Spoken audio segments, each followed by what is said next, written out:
Today we are going to discuss our unit number 2 और obviously उसका lecture number 1 आज हम डिस्कस करेंगे। और इस यूनिट नंबर 2 में आज हम चीज़ डिस्कस करेंगे they are biological molecules, right. तो इस तरह एलिमेंट देखिए हम स्टार्ट करते हैं कि बायोलॉजिकल मॉलिक्यूल्स के बारे में अगर आपसे ये क्वेश्चन किया जाता है कि which biomolecules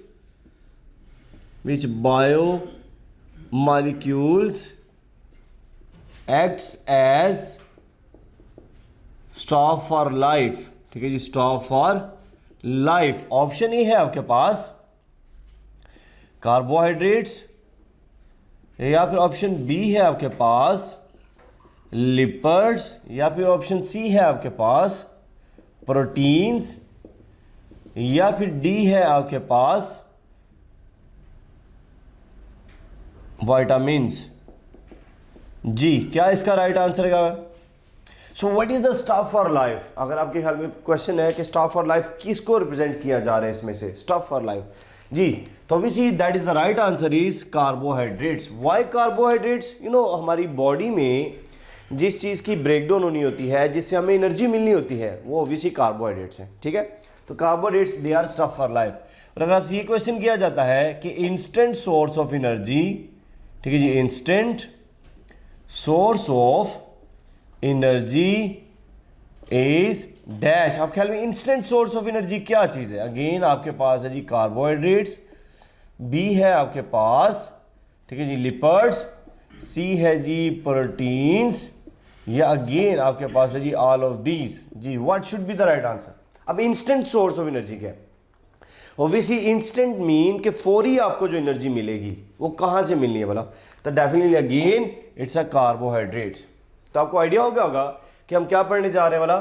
definitely we are going to discuss about carbohydrates. Carbohydrates हम डिस्कस करने जा रहे हैं, राइट। और आप देख सकते हैं इसमें वर्ड आ रहा है जी कार्बो, और ऑब्वियसली जो वर्ड इज, ठीक है जी, hydrates. The word carbo represents, obviously ये कार्बन के लिए वर्ड है, right. Carbo is for carbon and hydrates mean water. So that literally mean क्या वाला? अगर आप इसका लिटरली मतलब देखेंगे तो ऑब्वियसली इट बिकम्स हाइड्रेटेड, ठीक है जी, कार्बन बन जाएगा इसका लफ्जी मतलब, right, hydrated carbon. So literally mean लफ्जी मतलब क्या बन गया?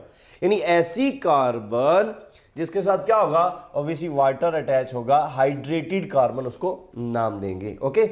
अब अगर आप इसको डिफाइन करें, so what should be the definition? और ऑब्वियसली डेफिनेशन के अकॉर्डिंग हम बात करें, so they are polyhydroxy, they are either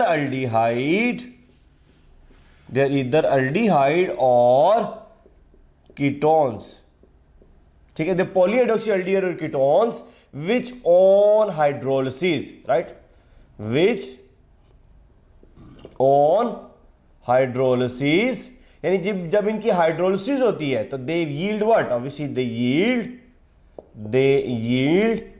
ठीक है जी, sub units, they yield sub units इसको मिलेंगे आपको, right. So what does it mean now?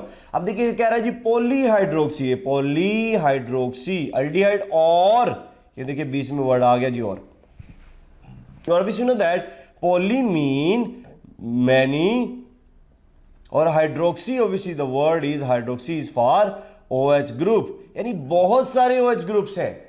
या तो ये अल्डिहाइड के साथ लगे हो सकते हैं या कीटोनिक ग्रुप के साथ लगे हो सकते हैं, राइट। यानी एक ग्रुप ऐसा होगा जो कि या तो अल्डिहाइड होगा या कीटोन होगा। और आपको आइडिया है कि जो अल्डिहाइड ग्रुप है दिस इज CHO, ये आपके पास अल्डिहाइड ग्रुप।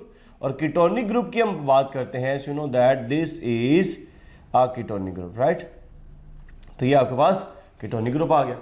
तो पॉलीहाइड्रोक्सी अल्डिहाइड और कीटोन, या तो अल्डिहाइड हो सकता है या कीटोन। और जब इनकी हाइड्रोलिसिस होती है, hydro mean water, lysis mean breakdown, यानी वाटर की मदद से ब्रेकडाउन होगी, तो ऑब्वियसली इनसे क्या मिलेंगे बोला? इनके सब यूनिट्स मिलेंगे। पॉइंट क्लियर हो गया जी? तो हमारे पास ये कार्बोहाइड्रेट्स हैं, ठीक है। अब अगर आप इसकी बात करते हैं कार्बोहाइड्रेट्स की कि इसके कंपोनेंट कौन कौन से हैं या इसकी कंपोजिशन, तो अगर आपसे ये क्वेश्चन किया जाता है कि कार्बोहाइड्रेट्स आर कंपोज्ड ऑफ, ठीक है जी, कार्बोहाइड्रेट्स हाइड्रेट्स, ठीक है जी, आर कंपोज्ड ऑफ डैश। आप ख्याल में कार्बोहाइड्रेट किस चीज से बने हुए हैं? तो ऑब्वियसली ऑप्शन ए है आपके पास, composed option A carbon, hydrogen and oxygen. B है आपके पास carbon, hydrogen, oxygen and nitrogen. C है आपके पास carbon, hydrogen, oxygen, nitrogen and sulphur. या फिर डी है आपके पास carbon, hydrogen, nitrogen, sulphur and phosphorus. जी, what should be the right answer? तो obviously alpha is the right answer, क्योंकि आपको आइडिया है कि कार्बोहाइड्रेट जो है ये बने होते हैं जी कार्बन से, हाइड्रोजन से और ऑब्वियसली ऑक्सीजन से मिलकर बने होते हैं, राइट। सो कार्बोहाइड्रेट्स, इसको हम ये कंपोजिशन की बात कर रहे हैं, कार्बन है, हाइड्रोजन और ऑक्सीजन है। अच्छा जी, ये आपने पढ़ा, इसके अंदर आपके पास कंपोजिशन है। और फिर अगर आप जनरल इसका फार्मूला देखते हो, राइट, ठीक है, जनरल फार्मूला, तो अगर आपसे ये भी क्वेश्चन किया जा सकता है कि general formula of the carbohydrate is what, तो ऑब्वियसली हमारे पास है जी CX, राइट, H2O, ये हमारे पास है। और X की वैल्यू आपको आइडिया, X की वैल्यू कहां से स्टार्ट होती है? 3 to many thousands, right, 3 to many thousands तक मूव करता है, ठीक है। Why we are starting from 3?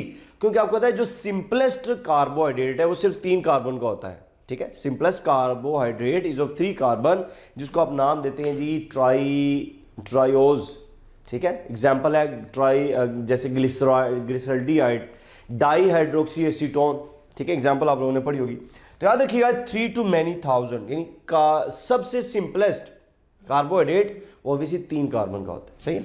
अच्छा जी, फिर आप देखिए y की वैल्यू याद रखिए सेम भी हो सकती है और दिस कुड बी सेम, और ठीक है जी डिफरेंट भी हो सकती है। ओके जी बात। तो अगर आपसे यहां पे क्वेश्चन किया जाता है कि ठीक है जी carbohydrate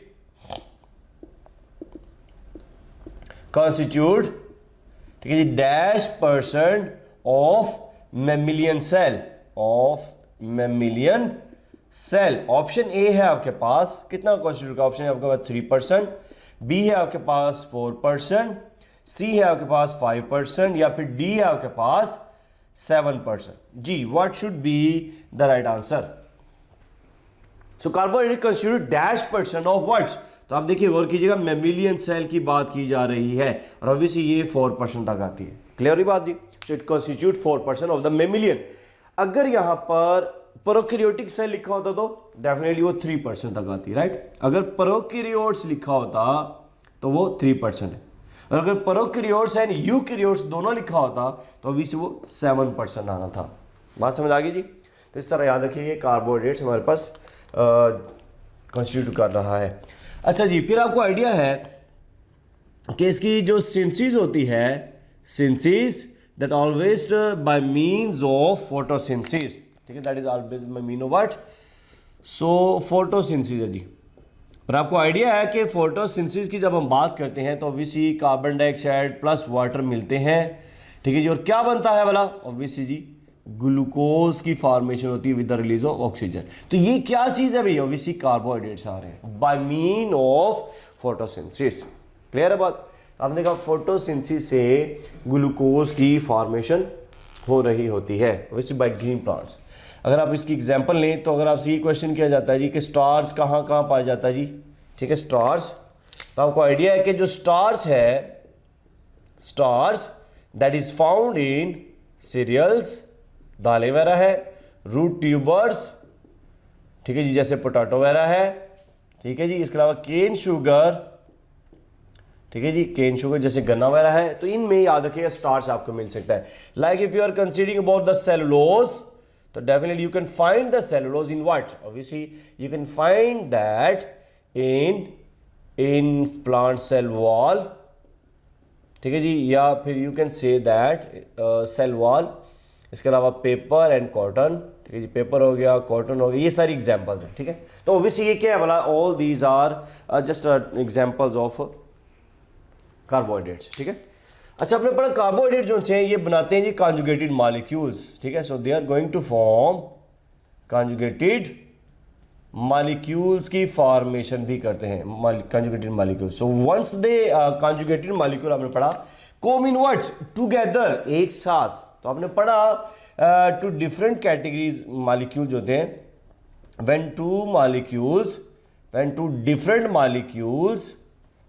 two different molecules and they belong to different categories, right? They belong to, ठीक है जी, different categories, ठीक है, belong to different categories, once they combine together, ठीक है जी, combine together, they constitute what? Obviously they form conjugated molecules, right? Conjugated, ठीक है जी, molecules बनाते हैं इसको, right? Conjugated molecules। तो ये कह रहे हैं दो डिफरेंट मॉलिक्यूल्स, दो डिफरेंट कैटेगरीज क्यों, जब वो कंबाइन होते हैं तो ऑब्वियसली कंजुगेटेड मॉलिक्यूल्स बनाते हैं, ठीक है। और हमारे पास की अगर आप एग्जांपल देखते हैं, एग्जांपल, तो आपको आइडिया, हमारे पास जो सिंपलेस्ट एग्जांपल है, जब कार्बोहाइड्रेट्स, ठीक है जी, कार्बोहाइड्रेट्स जो है जब ये लिपिड से मिलते हैं तो क्या बनता है, obviously that is going to form glyco, ठीक है जी, लिपिड्स। और जब कार्बोहाइड्रेट्स, ठीक है जी, प्रोटीन से मिलता है तो ऑब्वियसली क्या बनेगा बोला, that is going to form glyco, ठीक है जी, प्रोटीन की फॉर्मेशन होती है। बात क्लियर होगी जी। तो आपने देखा ये सिंपल हमारे पास कार्बोहाइड्रेट्स फॉर्म में आती है। तो अगर आपसे ये क्वेश्चन किया जाए कि विच conjugated molecule, which conjugate, ठीक है जी, form the component of, ठीक है जी, form the component of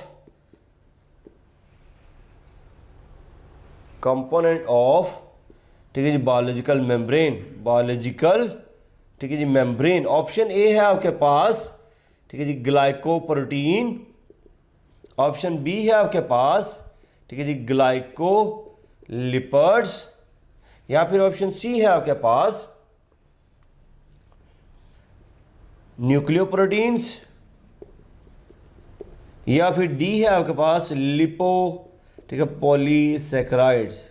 ji, what should be the right answer? नहीं ऐसा करें, इसको यहाँ पे A+B लिख लेते, राइट, बोथ ऑफ दिस। जी, क्या इसका राइट आंसर आना चाहिए बोला? डेफिनेटली आपने पढ़ा कि बायोलॉजिकल मेम्ब्रेन के अंदर, सो याद रखिए, बायोलॉजिकल मेम्ब्रेन में ऑब्वियसली ग्लाइकोप्रोटीन भी होता है और ग्लाइकोलिपिड भी होता है। सो दैट्स व्हाई ए और बी जो है this should be the right answer. Clear? तो याद रखिए दोनों ही इसके पार्ट्स में आ जाते हैं। और अगर आपसे ये क्वेश्चन किया जाता है, अगर इसको ऑपोजिट हम कर लें कि ग्लाइकोप्रोटीन्स, ठीक है जी, एंड ग्लाइकोलिपिड्स, ठीक है जी, आर, ठीक है जी, आर कंपोनेंट्स ऑफ, आर, ठीक है जी, कंपोनेंट्स ऑफ डैश मेम्ब्रेन, ठीक है, डैश मेम्ब्रेन। ऑप्शन ए है आपके पास सेल मेम्ब्रेन। ऑप्शन बी है आपके पास, ठीक है जी, प्लाज्मा मेम्ब्रेन। या फिर ऑप्शन सी है आपके पास एग मेम्ब्रेन। या फिर डी है आपके पास, ठीक है, बायोलॉजिकल मेम्ब्रेन का नाम दिया जाता है। जी, what should be the right answer? अब यहां पर आपको आइडिया है कि ये ग्लाइकोप्रोटीन्स की जो ग्लाइकोलिपिड्स हैं, ये तो सारी मेम्ब्रेन्स का पार्ट है। अब हम यहाँ पे जनरल अगर लें तो ऑब्वियसली हमारे पास राइट आंसर बनना चाहिए बायोलॉजिकल मेम्ब्रेन। व्हाई? क्योंकि बायोलॉजिकल मेम्ब्रेन में ऑब्वियसली तीनों मेम्ब्रेन्स आ जाएंगी, ठीक है। तो जनरल कैटेगरी बायोलॉजिकल मेम्ब्रेन, उस बायोलॉजिकल मेम्ब्रेन में चूंकि सारी मेम्ब्रेन आ जाएंगी और सभी मेम्ब्रेन्स के अंदर आपको आइडिया कि ये कंपोनेंट्स मौजूद होते हैं। पॉइंट क्लियर हो गया जी? तो हमने कहा ये हमारे पास बायोलॉजिकल मेम्ब्रेन इसका राइट आंसर है। ओके जी, नेक्स्ट आप देखिए, हम क्लासिफिकेशन करते हैं, ठीक है जी, क्लासिफिकेशन। और क्लासिफिकेशन के अकॉर्डिंगली आपको आइडिया है कि कार्बोहाइड्रेट्स को हम क्लासिफाई करते हैं मोनोसेकेराइड्स में, ठीक है, मोनोसेकेराइड। आपको पता है कि कार्बोहाइड्रेट्स को हम सेकेराइड्स का वर्ड भी देते हैं, right. They are also called as, ठीक है जी, saccharides, because a word from saccharons, you know, that means sugar. आपको आइडिया, इसको हम शुगर्स का नाम देते हैं, ठीक है जी बात। तो ये आपके पास क्या बन गया वाला, मोनोसेकेराइड। अब आप देखिए यहाँ पे मोनो मीन एक, मोनो मीन व्हाट, एक, saccharide again obviously it's for sugar के लिए वर्ड है, राइट। तो ये 1 इसका मतलब सिंगल शुगर्स है, they are single sugars. So monosaccharide means single, ठीक है जी, शुगर मॉलिक्यूल्स होते हैं, सिंगल शुगर मॉलिक्यूल्स। अच्छा याद रखिए इसकी कुछ अगर प्रॉपर्टीज की आप बात करते हैं, ठीक है जी, प्रॉपर्टीज, तो ये क्या इसकी प्रॉपर्टीज आ रही वाला, obviously you know that they are sweet in taste, they are simple sugars and obviously they are soluble in water, ठीक है जी, soluble in water. Point clear हो गया जी। अच्छा जी, अगर आपसे ये क्वेश्चन किया जाता है कि which carbohydrates can not be hydrolysed, किन की हाइड्रोलिसिस नहीं हो सकती आपके ख्याल में? ऑब्वियसली ऑप्शन ए आपके पास है जी मोनोसेक्राइड्स, ऑप्शन बी है आपके पास ओलिगोसेक्राइड्स, सी है जी आपके पास पॉलीसेक्राइड, या फिर डी है आपके पास ऑल ऑफ दीज। जी किसकी हाइड्रोलिसिस नहीं हो सकती? तो ऑब्वियसली जिसकी हाइड्रोलिसिस नहीं हो सकती दे आर ऑब्वियसली मोनोसेक्राइड्स कहलाते हैं, सही है। और अगर आपसे ये भी क्वेश्चन किया जाए जैसे कि विच कार्बोहाइड्रेट्स, ठीक है जी, do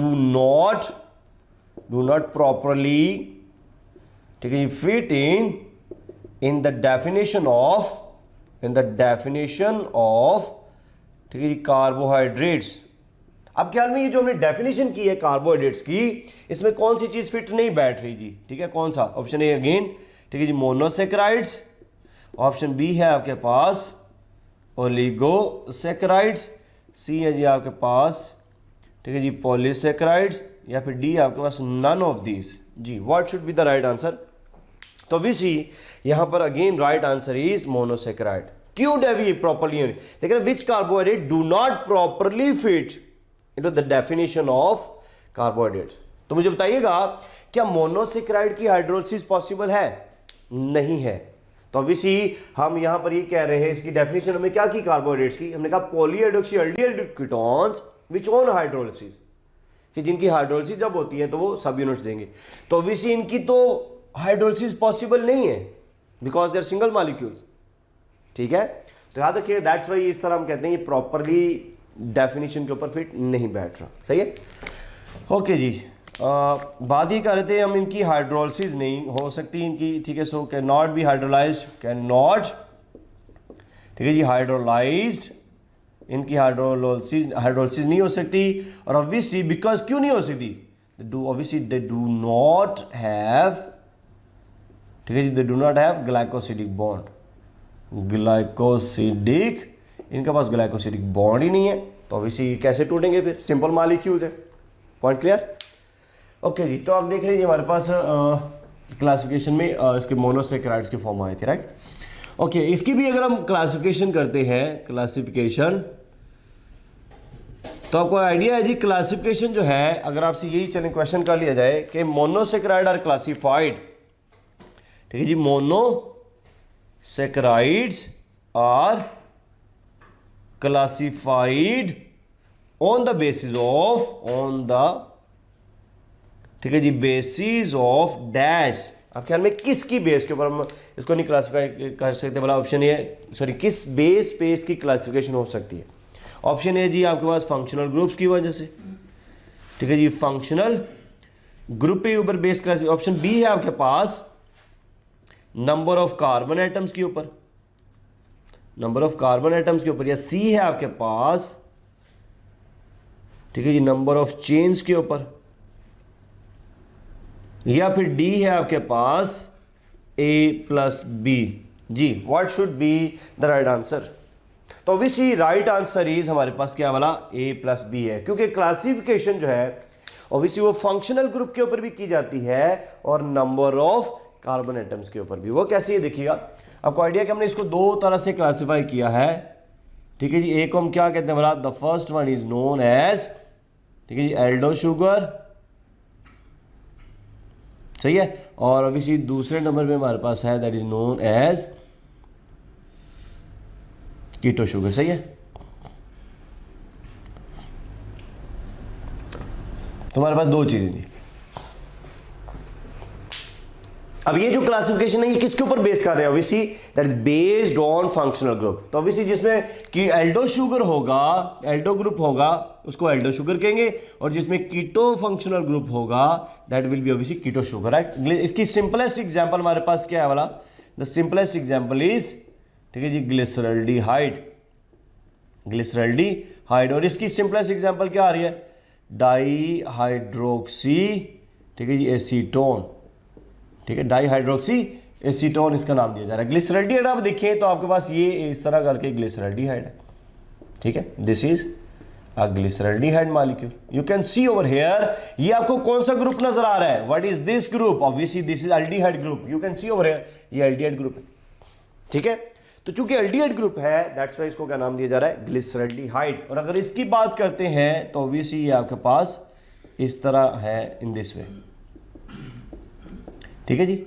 so this is dihydroxy. Why it is called as dihydroxy? Dihydroxy, ठीक है जी, एसीटोन। अब देखें एक ये OH ग्रुप है, एक ये OH ग्रुप है, ठीक है। और ऑब्वियसली ये तो पूरा का पूरा हाइड्रेटेड कार्बन आएगी ना भाई, ठीक है, हाइड्रेटेड कार्बन। सो डाईहाइड्रोक्सी, सॉरी इसको ये ग्रुप लगा हुआ है, ये चूंकि कीटो शुगर है इसलिए कीटोनिक ग्रुप ये लगा होता है, right. This is a ketonic group.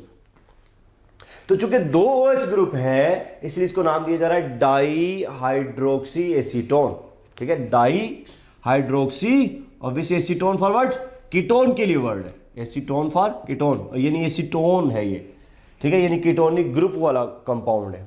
Point clear हो गया जी। तो आप देखिए इस तरह हम क्लासिफिकेशन करते हैं on the basis of obviously functional group की बेस के ऊपर, सही है। अगर आपसे ये क्वेश्चन किया जाए कि विच एक्ट्स एज, ठीक है, which acts as intermediate in photosynthesis and respiration, आप ख्याल में कौन सी चीज है जो इंटरमीडिएट के तौर पे वर्क आ रही होती है? ऑप्शन अगेन आपके पास एक है जी ग्लिसरल्डिहाइड, ठीक है जी। ऑप्शन बी है आपके पास डाईहाइड्रोक्सी, ठीक है, एसीटोन। या फिर सी है आपके पास एरिथ्रोस, या अगेन डी है आपके पास A+B। जी what should be the right answer? तो यू नो दैट इसका हमारे पास राइट आंसर है जी A+B। Again glyceraldehyde and dihydroxy acetone आपने पढ़ा, ये इंटरमीडिएट के तौर पे है in case of photosynthesis as well as respiration. Again chapter 11 पे अगर आप जाएं, फोटोसिंथेसिस को देखें और रेस्पिरेशन पढ़ें तो आपको आइडिया होगा कि वहां पर भी ये दो चीजें आपको नजर आएगी, glyceraldehyde as well as dihydroxy acetone, ठीक है। ग्लाइकोलिसिस में भी नजर आती है, फोटोसिंथेसिस में भी आपको ये नजर आएगी। ओके जी बात। तो आप देख रहे हैं इस तरह करके हमारे पास ये क्लासिफिकेशन में आएगा। Point clear? Okay, so next देखिएगा, अभी हमने क्लासिफिकेशन की और वो क्लासिफिकेशन की बेस्ड ऑन फंक्शनल ग्रुप। और हमारे पास जो सेकंड इसकी क्लासिफिकेशन है obviously that is based on, ये जो क्लासिफिकेशन हम कर रहे हैं definitely that will be based on number of carbon atoms, right. So classification है दैट इज बेस्ड ऑन, ठीक है जी, कार्बन एटम्स के ऊपर ये बेस कर रही है, राइट। इसमें आप देखिएगा 3 कार्बन वाली है, ठीक है, 4 कार्बन वाली स्ट्रक्चर है, 5 कार्बन वाला मॉलिक्यूल है, 6 कार्बन और ऑब्वियसली 7 कार्बन वाली मॉलिक्यूल है, ठीक है। और आपको कहते हैं इसका अगर आप देखते हैं तो 3 कार्बन वाले का फॉर्मूला हमारे पास है C3H6O3। 4 कार्बन वाले का फॉर्मूला है C4H8O4। 5 वाला है, ठीक है, C5H10O5। 6 वाला है जी आपके पास C6H12O6 और ऑब्वियसली 7 वाले का होगा हमारे पास C7H14, ठीक है, O7, ठीक है। अच्छा, इनका अगर आप देखें तो हमारे पास जो सिंपलेस्ट नेम है इनका आपको पता है, इसको हम कहते हैं जी ट्रायोस, ठीक है, इसको हम कहते हैं जी टेट्रोस, राइट, इसको हम कहते हैं जी पेंटोस, और इसको हम कहते हैं हेक्सोस, और इसको हम कहते हैं जी हेप्टोस, राइट, हेप्टोस। ये 7 कार्बन वाला होता है जी, सही है। अब इसकी जो चीजें हमने याद रखनी है, एक तो इसका है जी एल्डो शुगर, ठीक है, देयर इज एल्डो शुगर हमने याद रखना है, और ऑब्वियसली एक हमने याद रखना है, वो है इसका कीटो शुगर का नाम रखता है, राइट। सो हमारे पास दो चीज़ें, एक एल्डो शुगर है और एक कीटो शुगर है। अगर 3 कार्बन वाला अगर आप देखें जो एल्डो शुगर आपके पास, वो कौन सा है, 3 कार्बन वाले को, तो आपको आइडिया है कि 3 कार्बन वाले को हम कहते हैं जी ग्लिसरल्डिहाइड। अभी हम पढ़ के आए इसको, right. So this is glyceraldehyde, और इसकी अगर हम बात करेंगे तो डाई हाइड्रोक्सी एसीटोन, ठीक है। तो अगर आपसे क्वेश्चन किया जाता है कि which of the following is a 3 carbon keto sugar, तो 3 carbon keto sugar is dihydroxy acetone. उसी तरह 3 कार्बन एल्डो शुगर कौन सा है, ऑब्वियसली ग्लिसरल्डिहाइड, सही है। 4 कार्बन वाला जो है आपको आइडिया, इसको हम कहते हैं जी रिथ्रोज, रिथ्रोज, और इसको हम कहते हैं रिथ्रियोलोज, ठीक है, erythrulose. Which one is rare in nature, तो आपको आइडिया है कि 4 कार्बन वाला जो होता है वो रेयर इन नेचर है। विच one is only found in bacteria, तो अगेन आपको पता है 4 कार्बन वाला जो है ये बैक्टीरिया में पाया जाता है, राइट। तो अगेन आप देख सकते हैं जी, अगर आपसे क्वेश्चन किया जाता है कि विच वन इज, ठीक है जी, रेयर इन नेचर, ठीक है जी, नेचर में ऑब्वियसली कौन सा, अगेन 4 कार्बन वाला है। और अगर आप see question which one is only found, which one is, ठीक है, ओनली फाउंड इन बैक्टीरिया, तो ऑब्वियसली ये भी क्या आ रहा है वाला, अगेन ये भी 4 कार्बन का ही मॉलिक्यूल है, राइट। और again which one is found in, which one is found as intermediate in bacterial photosynthesis, in bacterial, ठीक है जी, फोटोसिंथेसिस। बैक्टीरियल फोटोसिंथेसिस में क्या है, again obviously it's a 4 carbon compound. Point clear हो गया जी। तो याद रखिए 4 कार्बन कंपाउंड के लिहाज से था हमारे पास। अच्छा 5 कार्बन वाले की अगर हम बात करते हैं, so you know that it's a ribose, और राइबोस के अलावा अगर आप देखें, ठीक है जी, तो आपको पता है इसको हम कहेंगे रिब्यूलोज, रिब्यूलोज। और राइबोस के साथ याद रखिएगा डीऑक्सी राइबोस भी आप मेंशन कर सकते हैं, डीऑक्सी राइबोस जो कि डीएनए में पाया जाता है ऑब्वियसली, राइट, डीऑक्सी राइबोस, वो भी 5 कार्बन वाला शुगर। अच्छा 6 कार्बन वाला ऑब्वियसली जो है दैट इज ग्लूकोज, और ग्लैक्टोज भी एग्जांपल में है, राइट, ग्लैक्टोज। तो अगर आपसे यही क्वेश्चन किया था कि galactose a 6 carbon sugar is a dash sugar, कौन सा है जी, तो ऑब्वियसली ये कौन सा आ रहा है, एल्डो शुगर आ रहा है, ठीक है। और अगर आपसे इसका दूसरा फॉर्म पूछा जाता है तो ये कौन सा आ रहा है, ऑब्वियसली दैट इज फ्रुक्टोज। तो फ्रुक्टोज क्या है, कीटो शुगर है, और ग्लूकोज और ग्लैक्टोज क्या है, अगेन एल्डो शुगर आ रहे थे। पॉइंट क्लियर हो गया जी, ओके। हेप्टोज की जब हम बात करते हैं तो ये ग्लूको हेप्टोज है, ग्लूको हेप्टोज, और ये है जी आपके पास सीडो हेप्ट्यूलोज, राइट, ये आपके पास कीटो शुगर आ रहा होता है। पॉइंट समझ आ गया जी। तो आप देख रहे हैं इस तरह हम क्लासिफिकेशन कर रहे हैं, this is classified on the basis of functional group, this is classified on the basis of carbon atom, सही है। अच्छा जी, देन अगर आप देखें तो मोनोसेक्राइड इन सॉल्यूशन, ठीक है, मोनोसेक्राइड्स, मोनोसेक्राइड्स इन सॉल्यूशन। आपको आइडिया है कि चूंकि सॉल्युबल है तो ऑब्वियसली पानी में ये हल हो जाते हैं, जब पानी में हल हो जाते हैं तो ये क्या बनाएंगे, obviously they are going to form solution बनाएंगे, ठीक है जी बात।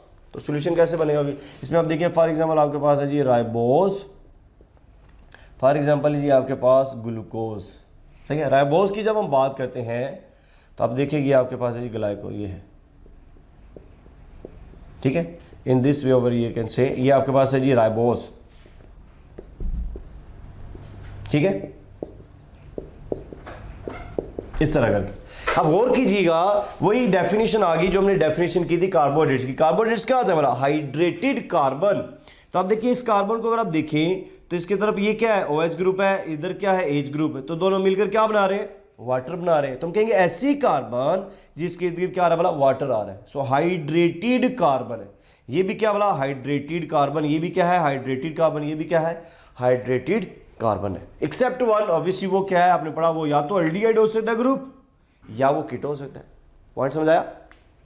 तो याद रखिएगा हर carbon is a hydrated carbon है, जो हमने कार्बोहाइड्रेट्स की डेफिनेशन में किया था, राइट। अच्छा कह रहे नहीं हो, ये है आपके पास राइबोज, और राइबोज को जब हम पानी में डालेंगे, सपोज कीजिए जी आपने ये कोई बर्तन लिया, ठीक है जी, और इस बर्तन में आपने क्या लिया जी, आपने इसको डाल दिया, राइट, और ऑब्वियसली इसमें पानी था। अब आपको पता है पानी में ये हल हो जाते हैं, राइट, सॉल्युबल है, तो ऑब्वियसली पानी में हल होने के बाद पानी एक्ट एज अ सॉल्वेंट और these act as a what, solute, दोनों मिलकर क्या बनाएंगे वाला, सॉल्यूशन। तो जब ये डिसॉल्व हो जाते हैं तो आपको आइडिया है कि ये इस तरह करके ये स्ट्रक्चर बना देते हैं, राइट, इन दिस वे। ठीक है जी, आपके पास this is the structure of, सही है जी, ये आपके पास ये कौन सी स्ट्रक्चर है वाला, obviously this is a structure of what, तो इसको हम क्या कहते हैं वाला, this structure is known as, आपको आइडिया जी, इसको हम कहते हैं राइबोफ्यूरानोज। ठीक है, राइबो, ठीक है जी, फ्यूरानोज का नाम दिया जाता है, फ्यूरेन से है वर्ड ये, फ्यूरेन। और अगर आपसे ये क्वेश्चन किया जाए कि फ्यूरेन यानी राइबोफ्यूरानोज, चलिए जी, राइबो, ठीक है जी, फ्यूरानोज इज डैश, ठीक है जी, कार्बन रिंग, कितने कार्बन वाली ये रिंग आपको नजर आ रही है जी, ऑप्शन ए है आपके पास ये 4 कार्बन की रिंग है, ऑप्शन बी है आपके पास ये 5 कार्बन की रिंग है, सी है आपके पास 3 कार्बन की रिंग है, या फिर डी है आपके पास ये 6 कार्बन रिंग है। कितनी कार्बन की रिंग आपको नजर आ रही थी, तो गौर कीजिएगा, ये है आपके पास carbon number 1, carbon number 2, carbon number 3, carbon number 4, तो ये 4 कार्बन जो है इस रिंग में आ रही है। एक कार्बन, ये जो 5वीं कार्बन, ये तो बाहर चलेगी ना अभी, ये बाहर है, रिंग से बाहर है। ठीक है, तो याद रखिएगा ये जो फ्यूरेन है ये 4 कार्बन वाली रिंग को बोलते हैं, तो राइबोफ्यूरानोज, तो ऑब्वियसली ये हमारे पास 4 कार्बन वाली रिंग है। वाई, क्योंकि एक कार्बन बाहर चलेगी। और अगर आपसे ये क्वेश्चन किया जाए कि इज डैश कॉर्नर्ड रिंग, राइबोफ्यूरानोज, ठीक है, इज डैश कॉर्नर्ड रिंग, ये कितने कॉर्नर वाली रिंग है, तो कॉर्नर गिन ले जरा, कॉर्नर नंबर 1 है, 2 है, 3 है, 4 और ये 5 है, तो ऑब्वियसली 5 कॉर्नर वाली ये रिंग है। ठीक है, 5 कॉर्नर वाली लेकिन 4 कार्बन वाली है। ठीक है, 4 कार्बन वाली है। पॉइंट क्लियर हो गया? ओके जी, तो ये हमारे पास ये रिंग है, उसको कहते हैं राइबोफ्यूरानोज। इसी तरह ग्लूकोज अगर आप लें, ग्लूकोज ये आपके पास स्ट्रक्चर है, और इसमें भी एक और याद रखिएगा, ये जो रिंग स्ट्रक्चर बन रही है ना, इसमें ये जो ग्रुप है ये आप देखिए, इसके ये अटैच होता है इसके साथ, यानी ये आपस में रिएक्शन करते हैं, यानी carbon number 4 and this functional group they will react with each other, और अभी ये ग्रुप ये इस तरह करके रिंग स्ट्रक्चर बनती है। ओके, उसी तरह ये आपके पास अगेन ये स्ट्रक्चर बन रही है जी दिस में। अब आपको आइडिया, ये कार्बन जो ग्लूकोज है 6 कार्बन मॉलिक्यूल है ना, तो आप देखिए 6 कार्बन है जी इस तरह, और इसमें एक थोड़ा सा फर्क आता है, वो कार्बन नंबर 3 पे आता है, बाकी सारा कुछ वैसे का वैसे ही है, इस तरह करके। ठीक है, तो आप देखिएगा ये इधर आ गया जी H और यहाँ पर आ गया जी OH, बस ये इतना सा फर्क आता है। ठीक है, क्योंकि अगर सारे OH एक ही साइड पे आ जाते हैं तो याद रखिए स्टेरिक हिंड्रेंस आती है, यानी सारे रिपल्शन क्रिएट करते हैं, सारे के सारे OH ग्रुप रिपल्शन क्रिएट करेंगे, जिसकी वजह से ये स्ट्रक्चर स्टेबल नहीं रहती। तो ये एक जो ग्रुप है ये अपनी पोजीशन रोटेट कर लेगा ताकि ये स्टेबिलिटी रहे। ठीक है, अब इसको भी अगर आप देखें तो इसको भी आप एक बर्तन में पानी ले लीजिए, राइट, ये लीजिए, आपने कोई बर्तन लिया और इसमें पानी ले लिया, अगेन पानी में ये क्या हो जाएगा, पानी में ऑब्वियसली हल होके क्या बना देगा, सॉल्यूशन।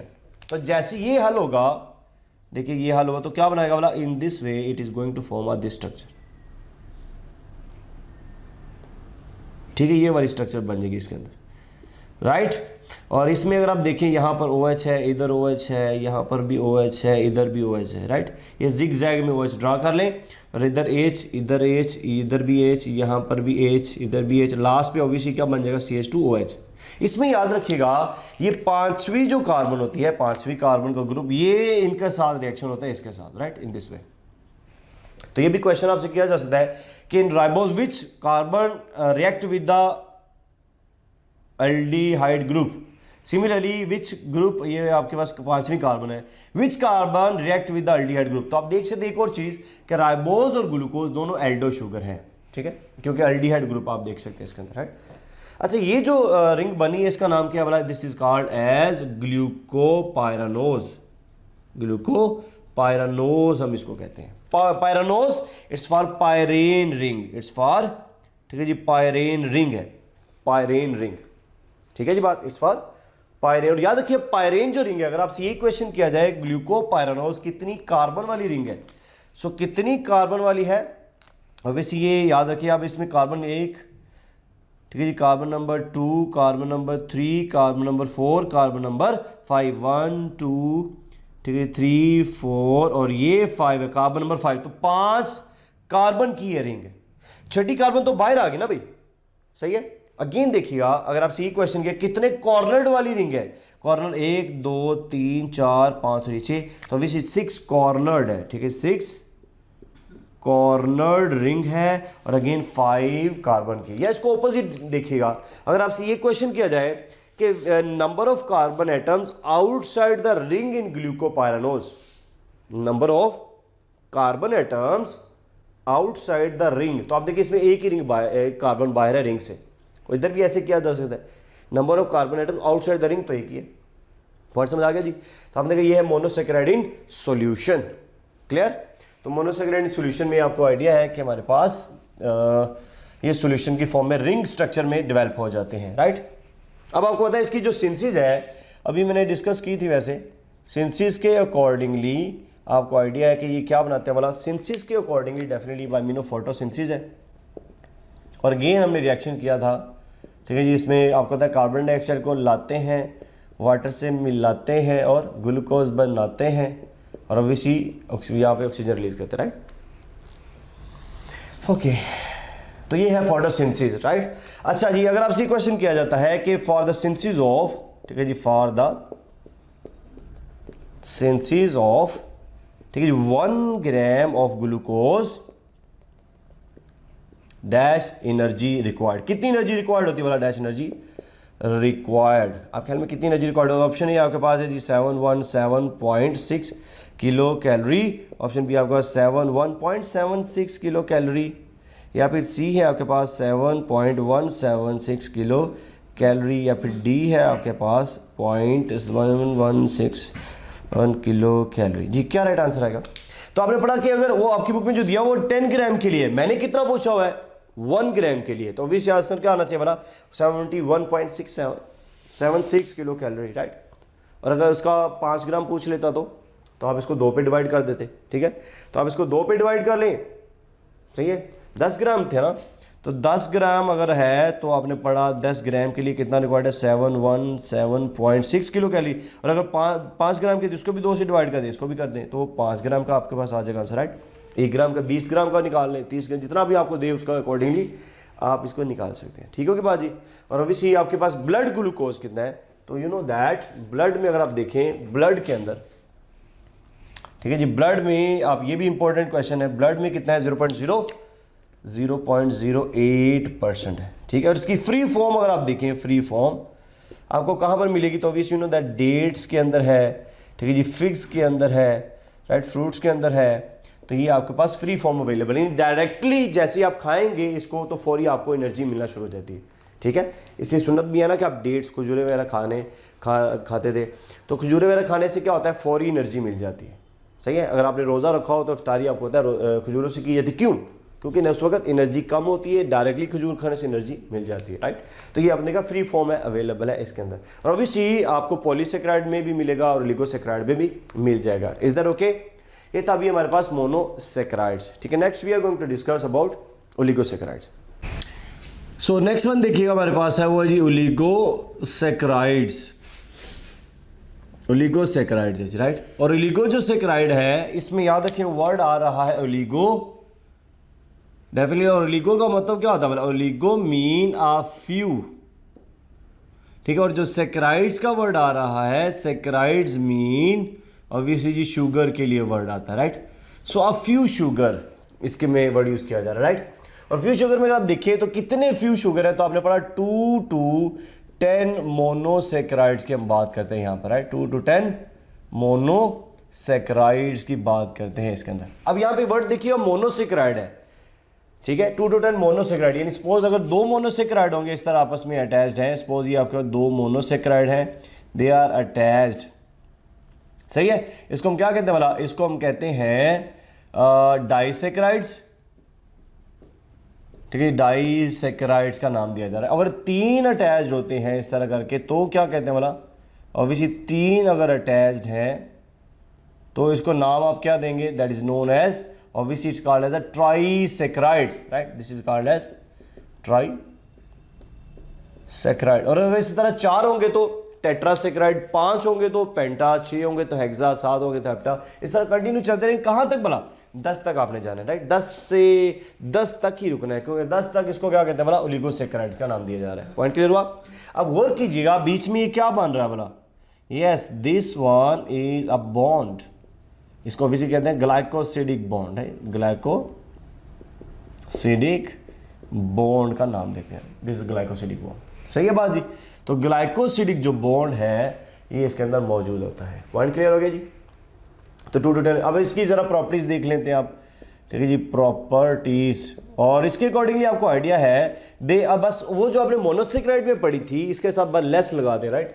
तो आप देखिए लेस स्वीट, ठीक है, लेस स्वीट है, ठीक है, लेस सॉल्युबल है, ठीक है जी, लेस सॉल्युबल है, लेस स्वीट है, लेस सॉल्युबल है, और ऑब्वियसली ठीक है लेस सिंपल है, राइट। इनकी हाइड्रोलिसिस हो सकती है, yes, can be hydrolysed, can be, इनकी हाइड्रोलिसिस पॉसिबल है, why, obviously because they have bond, इनके बॉन्ड को, तो ये 2 जुड़े हुए हैं आपस में, इन दोनों को ऐसे जोड़ तोड़ा जा सकता है, ठीक है, hydrolyse, can be hydrolysed. Obviously hydrolyse किसको है, because they have glycosidic bond, they have glycosidic. तो आप देख लेंगे 2 मोनोसेक्राइड के बीच में जो बॉन्ड है उसको हम कहते हैं ग्लाइकोसिडिक बॉन्ड का नाम दिया जा रहा है। पॉइंट क्लियर हो गया जी। अब हमारे पास सिंपलेस्ट एग्जांपल्स हैं इसकी, अगर आप एग्जांपल्स की बात करते हैं तो, राइट, एग्जांपल्स, और एग्जांपल में आपको पता है क्या होता है हमारे पास, फॉर एग्जांपल अगर ग्लूकोज है और ग्लूकोज मिलता है किसके साथ वाला, ठीक है जी, फ्रुक्टोज के साथ, तो क्या चीज बनती है, इसमें जो चीज बनेगी उसको हम कहते हैं सुक्रोज, राइट, ये सुक्रोज है। अब अगर आप देखिए सपोज आपके पास ये ग्लूकोज, मैं आपको एक बना के दिखा देता हूँ, ठीक है, बाकी दोनों जो है वो आप खुद बना लीजिए अब, ठीक है। और इस तरह ये आपके पास, ये है आपके पास फ्रुक्टोज, राइट। और अभी हमने ग्लूकोज की स्ट्रक्चर बनाई थी, मैंने आपसे कहा था इधर OH, यहाँ पर OH, इधर OH, यहाँ पर इस तरह OH, राइट, इधर H, इधर H, इधर H, यहाँ पर भी H है, इधर भी H, राइट, इधर CH2OH आ गया। और यहाँ पर आप देखें इधर OH है, इधर OH है, यहाँ पर H, यहाँ पर H, इधर CH2OH है, यहाँ पर H, इधर क्या है भला, एग्जैक्टली CH2OH, और यहाँ पर OH आ रहा है। This is what, a fructose. तो अगर आपसे ये क्वेश्चन किया जाता फ्रुक्टोज के रेफरेंस से, fructose is a dash carbon ring, कितनी कार्बन वाली रिंग है, गौर कीजिएगा, अगेन 1 2 3 और ये 4, अगेन ये 4 कार्बन रिंग है। इसका मतलब ये, जैसे आपने पढ़ा था राइबोफ्यूरानोज, इसका नाम है फ्रुक्टोफ्यूरानोज, ठीक है। राइबोज में कितनी रिंग्स बाहर थी वाला, 1, यहां पे कितनी रिंग्स बाहर आपको नजर आ रही है वाला, 2। पॉइंट अंडरस्टैंड हुआ, यहाँ पे 2 रिंग्स बाहर है और 4 कार्बन का रिंग है। इसका भी फार्मूला सेम है, और इसका भी फार्मूला, इसका क्या दोनों का फार्मूला है वाला, C6H12O6, mean they are isomer of each other, they are isomers, ठीक है, आइसोमर समझते होंगे, having same molecular formula but different structure formula, clear. अच्छा गौर कीजिएगा, ये इधर भी OH है, इधर भी OH है, ठीक है, ये इसकी कार्बन नंबर 1 है, दिस इज कार्बन नंबर 1, और इसकी कार्बन नंबर 1 2 3 और ये 4 आ रहा है, ठीक है। तो आप देखिए इनके बीच में ये OH, इधर भी OH, तो यहाँ से सपोज कीजिएगा, यहाँ से इधर से आप OH निकाल लें, इधर से H निकाल लें, इधर से OH निकालें, उधर से H निकाल लें, इट्स अप टू यू, कोई भी निकल सकता है। तो यहाँ पे ये देखिए, यहाँ से OH गया और यहाँ से H रिमूव हो जाता है, क्लियर। बीच में ऑक्सीजन रहेगी, तो ऑक्सीजन को अगर हम यूँ यहाँ पर सेंटर में ले आए और इस तरह ये बॉन्ड बना दे, तो ये क्या बन गया, बॉन्ड डेवलप हो गया। यहाँ पे क्या निकला भला, ऑब्वियसली वाटर निकला, और इस बॉन्ड को नाम क्या देंगे भला, obviously this is called as glycosidic bond का नाम देंगे। पॉइंट क्लियर हो गया जी, it's called as glycosidic bond. तो अगर आपसे ये क्वेश्चन किया जाता कि सुक्रोज में कौन सी बॉन्डिंग है, ठीक है, in case of sucrose, sorry ये कार्बन नंबर इसकी 2 है, ठीक है, कार्बन नंबर 2 है, this is carbon number 1, carbon number 2, carbon number 3 4 और ये 5, सही है। तो अगर आपसे क्वेश्चन किया था कि कौन सी बॉन्डिंग है, तो याद रखिए दैट इज अल्फा, ठीक है, 1 2, इसके अंदर ग्लाइकोसिडिक बॉन्ड पाया जाता है, राइट, अल्फा 1 2 ग्लाइकोसिडिक लिंकेज का नाम दिया जा रहा है इसको, अल्फा 1 2 ग्लाइको। अब याद रखिए अल्फा क्या होता है वाला, और अल्फा और बीटा, ये भी जरा देख लें अगर, तो याद रखिएगा जैसे आपने अभी देखा, ये सपोज ग्लूकोज का एक मॉलिक्यूल है, अगर तो ये कार्बन नंबर 1 के ऊपर, दिस इज कार्बन नंबर 1, अगर तो इसके नीचे यहाँ पे OH ग्रुप है तो इसको हम कहते हैं अल्फा शुगर, सही है। और अगर इस तरह करके ये ग्लूकोज का मॉलिक्यूल होता और OH इस तरह ऊपर चला जाता तो इसको क्या कहते हैं बोला, this is known as a beta group. Point समझ आएगा, ये अल्फा है और वो बीटा है, सही है। तो यहाँ पे हमारे पास दो तरह की लिंकेजेस फॉर्म पाई जा रही है, सही है। तो इस तरह देखने का बॉन्डिंग कैसे हो रही है, किस तरह रिएक्शन हो रहे होते हैं। दूसरा अगर आप देखें तो हमारे पास एग्जांपल है जी माल्टोज की, और आपको पता है माल्टोज जो सा है it is made up of glucose and glucose. अब आपने इस तरह ग्लूकोज की इस तरह रिंग बनानी है, उस तरह एक ही बना देनी। तो गौर कीजिएगा माल्टोज जब बनेगा इसमें कौन सा बॉन्ड आपको नजर आएगा, definitely that will be alpha 1,4 linkage इसके अंदर पाई जाएगी, ठीक है। तो यही क्वेश्चन अगर आपसे पूछा था in maltose which ring which bonding which linkage is present, तो विच क्या आता, अल्फा 1,4 आता, ठीक है। और अभी माल्टोज के बाद हमारे पास दूसरी एग्जांपल है जी लैक्टोज, और लैक्टोज की एग्जांपल अगर हम देखें तो आपको पता है लैक्टोज में क्या आता है, ग्लूकोज प्लस ग्लैक्टोज आता है, राइट, ग्लूकोज और ग्लैक्टोज। और इसमें कौन सी बॉन्डिंग है, याद रखिए यहाँ पर बीटा 1,4 पाई जाती है, राइट, दिस इज बीटा, ठीक है, 1,4 लिंकेज पाई जाती है। इसका मतलब है लैक्टोज जो है ना बीटा फॉर्म में पाया जाता है, यानी बीटा में को मैंने आपको समझाया इस तरह करके इसका OH ग्रुप ऊपर होगा, सही है। इसके सारों के सभी का फार्मूला अगर आप देखें, इन सभी का फार्मूला, ये ग्लूकोज, ग्लैक्टोज और ये फ्रुक्टोज, सभी का फार्मूला एक ही है, C6H12O6 है। और उसी तरह अगर आप तीनों को देखें, माल्टोज, लैक्टोज और सुक्रोज, इन तीनों का फार्मूला भी क्या बना, ठीक है जी, माल्टोज, ठीक है, सुक्रोज और ऑब्वियसली लैक्टोज, इन तीनों का फार्मूला भी एक ही है, और वो क्या बना, डेफिनेटली वो है C12H22O11, ये इसका फार्मूला है। और सभी के सभी ऑब्वियसली इसका मतलब ये सारे क्या है, आइसोमर टू ईच अदर है। ये ग्लैक्टोज और ग्लूकोज भी क्या है, आइसोमर टू ईच अदर है। ग्लूकोज और फ्रुक्टोज भी क्या है, isomer of each other, right. तो आप देख सकते हैं जी इस तरह ये हमारे पास ओलिगोसैकेराइड्स आता है, क्लियर। ओके जी, याद रखिएगा अगर आपसे क्वेश्चन किया जाता है कि विच ओलिगोसैकेराइड इज नॉन रिड्यूसिंग, आप ख्याल में नॉन रिड्यूसिंग शुगर कौन सा होता है, और नॉन रिड्यूसिंग और रिड्यूसिंग आपके आइडिया होगा क्या होते हैं। ऑप्शन ए चलिए आपके पास है जी माल्टोज, ऑप्शन बी आपके पास है जी सुक्रोज, ऑप्शन सी है आपके पास लैक्टोज, या फिर डी है आपके पास नन ऑफ दीज। जी क्या आंसर आएगा, विच ओलिगोसैकेराइड की बात की जा रही है, इसलिए मैंने सारे ओलिगोसैकेराइड ही लिखे हैं। तो याद रखिएगा जो नॉन रिड्यूसिंग है ये सिर्फ और सिर्फ सुक्रोज होता है, ठीक है, non reducing is only sucrose. बाकी याद रखिए सारे जितने भी ओलिगोसैकेराइड है ये वाले, ठीक है, ये दोनों ये क्या होंगे बोला, दे विल बी रिड्यूसिंग। और एक और बात याद रखिएगा, जितने भी मोनोसैकेराइड्स होते हैं, मोनोसैकेराइड, वो सारे के सारे रिड्यूसिंग होते हैं, ठीक है, रिड्यूसिंग। चलिए जी, ये तो हमारे पास था जी oligosaccharide. Next we are going to discuss about poly, ठीक है जी, सैकेराइड्स की बात करते हैं। और पॉली जो saccharide as a name indicate, poly mean what, many, और ऑब्वियसली सैकेराइड अगेन वर्ड किसके लिए भला, डेफिनेटली दैट फॉर शुगर्स के लिए वर्ड है, और ऑब्वियसली मैनी शुगर्स है, सही है। इसका मतलब मैनी शुगर्स कितने हो जाएंगे भला, definitely it will be 10 to obviously onward, ठीक है, 11 to many thousands, right, many thousands तक ये जा सकते हैं।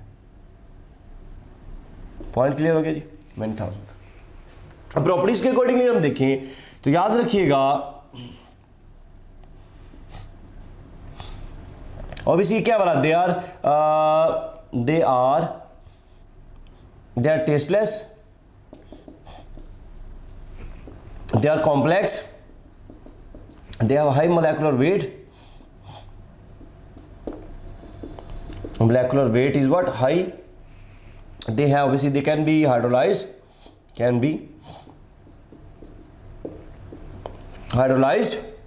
obviously they have glycosidic bonds, ठीक है, ग्लाइकोसिडिक बॉन्ड। अगर आपसे ये क्वेश्चन किया जाता कि विच कार्बो, ठीक है, हाइड्रेट इज स्प्रेंगली सॉल्युबल,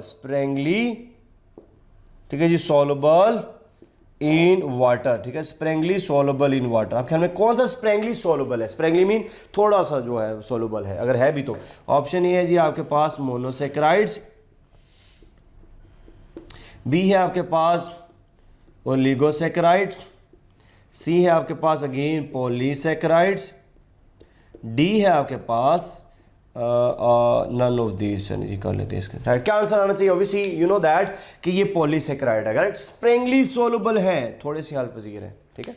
तो obviously they are what, they are, ठीक है, स्प्रेंगली, ठीक है जी, सोलबल होते हैं। पॉइंट समझ आ गया? स्प्रेंगली सोलबल। अब इसमें आपने पढ़ा इसकी भी हम क्लासिफिकेशन कर सकते हैं जी। और याद देखिए क्लासिफिकेशन हम करते हैं दो चीज़ों, ये इसकी दो क्लासिफिकेशन, एक को हम कहते हैं होमोपॉलीसेक्राइड्स, होमोपॉलीसेक्राइड्स, और जो उनसे दूसरे हैं दैट इज नोन एज, ठीक है जी, हेट्रोपॉलीसेक्राइड्स का नाम देते हैं, ठीक है। ओके बात जी, हेट्रोपॉलीसेक्राइड। और ये क्या बोला? Homopolysaccharide. Obviously homo mean what? Homo mean same, ठीक है, सेम पॉलीसेक्राइड, यानी जो एक ही यूनिट से मिलके बने होते हैं। इसके अंदर क्या बोला? सेम यूनिट्स होते हैं, सेम यानी कि monomers, right. They are made of same monomers. For example आपने पढ़ा इसके अंदर कौन कौन से एग्जांपल है? फॉर एग्जांपल जैसे जो स्टार्च है, ठीक है, जैसे सेलुलोज है, ठीक है, जो आपके ग्लाइकोजन है, ये याद है कि तीनों जो उनसे हैं ये क्या बोला? These are homopolysaccharides, they are homopolysaccharides. तो यही अगर आपसे क्वेश्चन किया जाता कि which of the following is a homopolysaccharide, तो ये आपके पास तीनों ये वाले क्या वाला? होमोपॉलीसेक्राइड है। That mean they are made up of same monomers, और इन तीनों के अंदर ग्लूकोज होता है मोनोमर, यानी ग्लूकोज टू, ये सपोज एक ग्लूकोज है, ये दूसरी ग्लूकोज, इस तरह जुड़ते जाएंगे, glucose to glucose, glucose to glucose, जुड़ते जाएंगे, क्या बन जाएगा वाला? पॉलीमर बन जाएगा, राइट। तो इस तरह करके याद है। और heteropolysaccharide obviously they are made up of different, इसमें क्या बोला? दे आर डिफरेंट, ठीक है जी, मोनोमर्स होते हैं इसके अंदर, राइट, मोनोमर्स। और इसमें फॉर एग्जांपल आपने पढ़ा जी, जैसे पेक्टिन है, ठीक है जी, एगर है, राइट, पेक्टिन है, एगर है, लिग्निन है, राइट। तो आप देखिए ये सारे के सारे क्या है बोला? ATCD, ये सारे के सारे हेट्रोपॉलीसेक्राइड में आते हैं। इनके अंदर डिफरेंट मोनोमर्स होंगे, सही है बात जी। तो आप देखिए इस तरह हेट्रोपॉलीसेक्राइड की एग्जाम्पल क्लासिफाई। अब इसमें हमने जो पढ़ना है ऑब्वियसली आपने पढ़ा जी, नंबर 1 है स्टार्च, स्टार्च आ जाता है, राइट।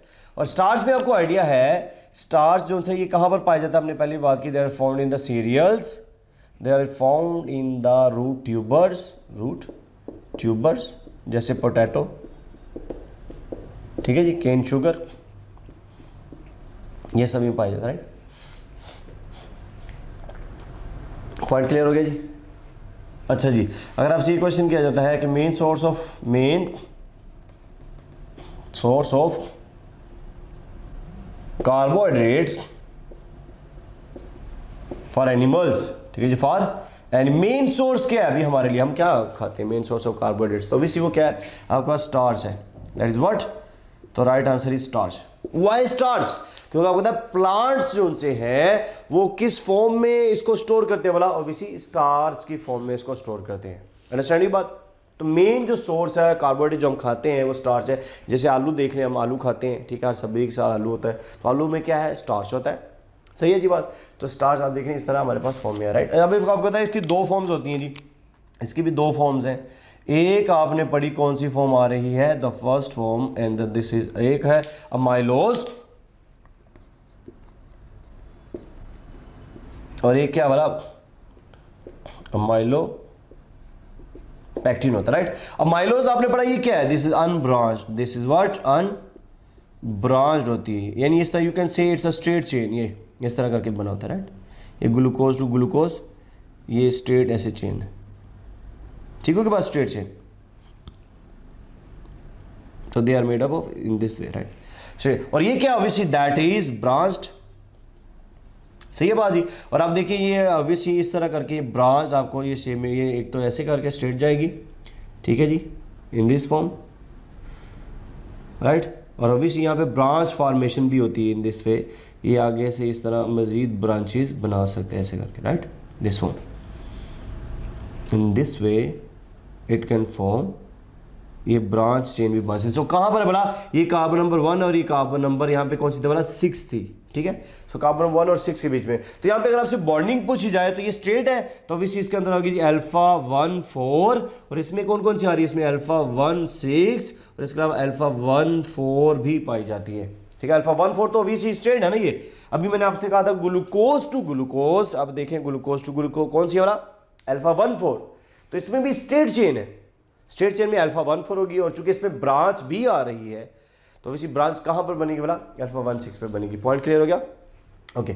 यहां पर आपको बताइए that is soluble in hot water, ये क्या है, अगर आप अगेन बर्तन लें, राइट, दिस इज, और इसको आप हॉट करें, राइट, इसको हॉट ऑब्जेक्ट से गर्म करें, इसको हीट करें आप, सही है। तो ये जो सा है, अगर आप इसको डालें जी पानी के अंदर इन दिस वे, राइट, दिस, तो ये क्या हो जाएगा बोला, ये सॉल्युबलाइज हो जाएगा, सो सॉल्युबल इन हॉट वाटर, सही है जी बात। So this will be soluble हो गया है, किस में हुआ बोला, ऑब्वियसली दैट इज हॉट, ठीक है, हॉट वाटर में ये सॉल्युबलाइज हो गया, राइट। अगर इसको आप लेके जाएं, ये ब्रांच है, इसको आप पानी में लेकर जाएं जी, राइट, इसको लेके आए जरा पानी में, चाहे इसको ठंडा पिलाएं, चाहे इसको गर्म पिलाएं, ये नहीं हाल होने वाला, ठीक है। ठंडा दें, इसको गर्म दें, ठीक है, ये ना, इसको कुछ नहीं होने वाला, ठीक है, ये वैसे की वैसे रहेगा। So not soluble, this is not soluble, point समझ आ गया जी, नॉट सॉल्युबल है। फिर आपको एक टेस्ट भी देते हैं, हम उसको कहते हैं आयोडीन टेस्ट, ठीक है। और आपको आयोडीन टेस्ट में कौन सा कलर देता है बोला, स्टार्च गिव्स,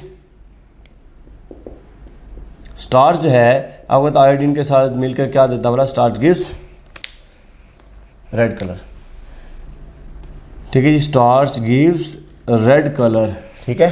तो आप देखें जिस तरह हमारे पास ये स्टार्च की फॉर्म में आ जाती है, ठीक है। ओके जी, आयोडीन टेस्ट की बात कर रही है, आपको आइडिया कि ये एक आयोडीन टेस्ट भी देता है, और आयोडीन टेस्ट में आपको आइडिया है जी कि ये स्टार्च जो है, starch once react with the iodine क्या बनाता है, which it will gives you a blue colour, right, it will gives you blue colour देता है, राइट। वो कैसे आप देखें ना, सपोज करें आप एक टेस्ट ट्यूब लें, इस तरह का एक टेस्ट ट्यूब लिया, और टेस्ट ट्यूब के अंदर आपने क्या डाल दिया वाला, सपोज ये आपने स्टार्च ले लिया, right, this is what, starch, ठीक है। आलू ले लें, जैसे आलू का पीस के उसका जूस निकाले, वो भी स्टार्च ही है, ठीक है। उसके अंदर आप आयोडीन का ये सॉल्यूशन डाल दें, आप देखिएगा इसको अगर आप मिक्स करें तो इस तरह करके हलाएं, तो आपको ये देखिए क्या नजर आ रहा है अभी, wow, this is what, this is the blue colour आपको नजर आ रहा था।